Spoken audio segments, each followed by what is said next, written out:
Hello, in this video we're gonna check if Oukitel K13 Pro has a dual SIM card slot.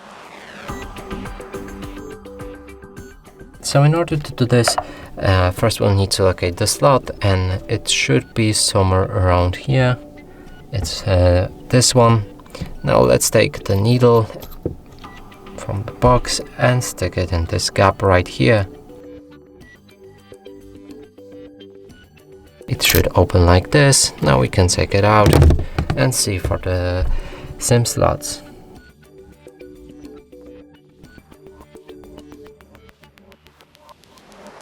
So this phone has a dual SIM card because one is right here and the second one right here.